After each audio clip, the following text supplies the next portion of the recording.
warahmatullahi wabarakatuh. Kami dari kelompok 3 akan memaparkan tentang pemeriksaan pajak terhadap kasus penggelapan pada PT Percetakan dan Penerbitan Sulawesi. Pertama-tama saya akan memaparkan tentang profil perusahaan dari PT Percetakan dan Penerbitan Sulawesi. PT Percetakan dan Penerbitan Sulawesi merupakan perusahaan yang bergerak dalam bidang percetakan dan penerbitan yang berlokasi di Makassar, Sulawesi Selatan. Tepatnya perusahaan ini beralamat di Jalan Andi Mapanyuki, nomor 28, Kunjung Mae, Mariso, Makassar, Sulawesi Selatan, 90125. Nomor telepon 0411 872 939. Perusahaan ini mencetak dan menerbitkan buku, majalah, koran, dan juga tabloid. PT Percetakan dan Penerbitan Sulawesi diresmikan pada tanggal 17 Agustus tahun 1953 yang dimana bertepatan dengan perayaan Hari Kemerdekaan Negara Kesatuan Republik Indonesia. Selanjutnya di sini ada pembahasan kasus PT Percetakan dan Penerbitan di Sulawesi. Sehubung dari sumber kasus pidana pajak oleh PT tersebut, berikut ini ada beberapa terkait hal yang dilanggar oleh PT Percetakan dan Penerbitan Sulawesi terhadap mekanisme perpajakan. Yang pertama yaitu ada secara sengaja tidak melaporkan SPT tahunan perusahaannya ke kantor pajak setempat. Dan yang kedua ada secara sengaja tidak menyetorkan pajak yang telah dipotong. Dan yang ketiga itu ada menyebabkan timbulnya kerugian pada negara. Yang dan terakhir pidana hukum yang harus diterima oleh PT tersebut. Dari kasus-kasus tersebut dapat kita ketahui bahwa perusahaan tersebut melakukan banyak pelanggaran. Sebaiknya kita juga sebagai wajib pajak harus sadar dengan kewajiban kita dengan menaati yang diperintahkan oleh pemerintah atau negara.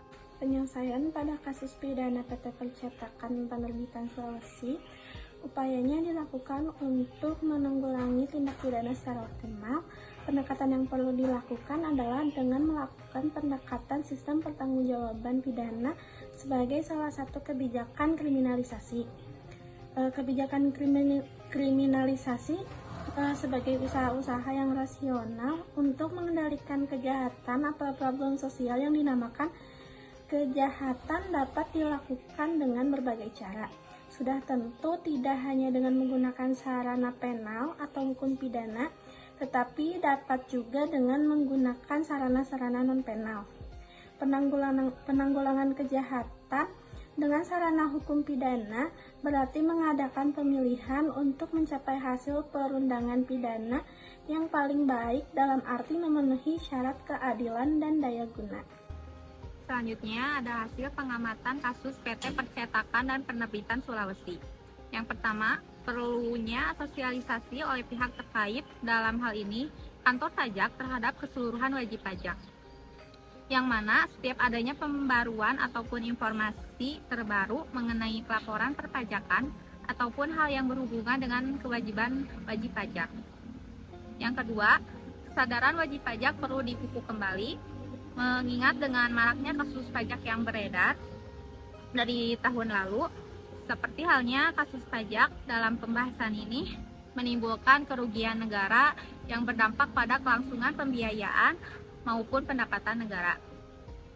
Yang terakhir, ada pengawasan yang sangat perlu apabila adanya indikasi tindak kasus penyelewengan terhadap mekanisme perpajakan yang seharusnya diterapkan oleh keseluruhan wajib pajak berdasarkan perundang-undangan yang berlaku. Selanjutnya saya akan menjelaskan kronologi kasus pidana pajak PT Percetakan dan Penerbitan Sulawesi. Yang pertama ada identifikasi masalah kasus. Mantan Direktur Utama PT Percetakan dan Penerbitan Sulawesi, Beni Indra Manohua, akhirnya resmi menjadi tersangka kasus tunggakan pajak. Beni Manohua terancam pidana 10 bulan dan subsidiari 4 bulan kurungan. Jaksa penuntut umum menyatakan bahwa terdakwa Beni terbukti secara sah meyakinkan bersalah melakukan tindakan pidana di bidang perpajakan, yaitu dengan sengaja tidak menyampaikan surat pemberitahuan pajak yang telah dipotong atau dipungut sehingga dapat menimbulkan kerugian pada pendapatan negara. Jaksa mendakwa Beni Manuhua dengan pasal 39 ayat 1 huruf B dan G Undang-Undang Republik Indonesia Nomor 6 Tahun 2000 dengan ancaman hukuman maksimal 6 tahun penjara dan menjatuhkan pidana penjara selama 1 tahun dan denda sebesar Rp816.675.458 subsidiar dan 6 bulan kurungan. Yang kedua, ada keputusan pengadilan dalam kasus PT Percetakan dan Penerbitan Sulawesi. Pada tanggal 3 September 2014, sedang dilakukan agenda sidang, yaitu pembacaan tuntutan. Di sini, jaksa penuntut umum mengajukan tuntutan agar Majelis Hakim Pengadilan Negeri Makassar memutuskan terdakwa Beni Imanuhua agar terbukti bersalah secara sah. Sidang kedua dilaksanakan dengan agenda sidang yaitu pembacaan keputusan, di mana Majelis Hakim Pengadilan Negeri Makassar menyatakan bahwa Beni Imanuhua terbukti bersalah dan dijatuhkan hukuman penjara selama 10 bulan dan denda 1 miliar, subsidiar 4 bulan kurungan. Analisis kasus PT Percetakan dan Penerbitan Sulawesi. Tindakan perpajakan yang dilakukan oleh PT Percetakan dan Penerbitan Sulawesi adalah dengan sengaja dan sadar tidak menyampaikan SPT Badan Tahunan pada tahun 2006, serta tidak menyetor dan melaporkan PPN yang telah dipungut dari pelanggan. Atas tindakan tersebut, PT Percetakan dan Penerbitan Sulawesi dapat dikatakan telah melakukan tindak pidana di bidang perpajakan. Peraturan Perundang-undangan Perpajakan yang mengatur tentang ketentuan umum dan tata cara perpajakan adalah Undang-Undang Nomor 6 Tahun 1983. Sebagaimana telah diubah dengan Undang-Undang Nomor 9 Tahun 1994, dengan Undang-Undang Nomor 16 Tahun 2000, terakhir dengan Undang-Undang Nomor 28 Tahun 2007, Undang-Undang tentang Ketentuan Umum dan Tata Cara Perpajakan, dilandasi falsafah Pancasila dan Undang-Undang 1945. Undang-Undang Nomor 28 Tahun 2007 pada dasarnya mengatur hak dan kewajiban pajak, wewenang dan kewajiban aparat, pemungut pajak, serta sanksi perpajakan.